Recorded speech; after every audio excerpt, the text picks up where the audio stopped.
പിന്നെ ഇതിൻ്റെ കൂമ്പെടുത്ത് തോരൻ വെക്കാം, കിഴങ്ങ് കറി വെക്കാം. ഇതിൻ്റെ കിഴങ്ങ് അങ്ങനെ താമര കൊണ്ട് ഒരുപാട് ഉപയോഗങ്ങളുണ്ട്. പിന്നെ ഇതിൻ്റെ താമര വളയെന്നും പറഞ്ഞൊരു സാധനമുണ്ട്. അതാണ് കൊടികേറ്റിന് അമ്പലങ്ങളിൽ, എല്ലാ വലിയ വലിയ അമ്പലങ്ങളിൽ കൊടികേറ്റിന് താമര വളയം, താമര മുട്ട, ഇതെല്ലാം ഇതിൽ നിന്ന്. ഇതിൻ്റെ ഒരു സാധനം കളയാനില്ല താമരയുടെ. പിന്നെ രാത്രി കാലങ്ങളിൽ സരസ്വതി ദേവി ഇതിലെ കയറി ഇരിക്കുന്നതാണ് പറയുന്നത് ഒന്ന്. പിന്നെ എല്ലാ കുളങ്ങളിലും താമര ഉണ്ടാകത്തുമില്ല, നല്ല സ്ഥലത്തൊക്കെ ഉണ്ടാവുള്ളൂ. ഇത് സഹസ്രദളം എന്ന ഇനമാണ്. ഇവിടെ വെള്ളത്താമരയുണ്ട്, കൂടാതെ റോസുണ്ട്. ഇതാണ് ഇതിൻ്റെ പ്രത്യേകതകൾ.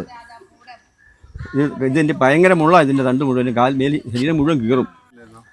ഇതിൻ്റെ അകത്തൊരു വിത്തുണ്ട്, അത് സാധാരണ നമ്മൾ ഭക്ഷ്യയോഗ്യമായിട്ട് ഉപയോഗിക്കുന്നതാണ്. ഇതിൻ്റെ പേര് മഖാന. നമ്മൾ സൂപ്പർ മാർക്കറ്റുകളിലൊക്കെ മേടിക്കാൻ കിട്ടുന്ന സാധനമാണ്. ഒരു വെളുത്തിട്ട് ബോൾ പോലെ ഇരിക്കും, നമ്മളൊക്കെ കണ്ടിട്ട് കാണുമായിരിക്കും. അത് താമരയുടെ വിത്താണ്.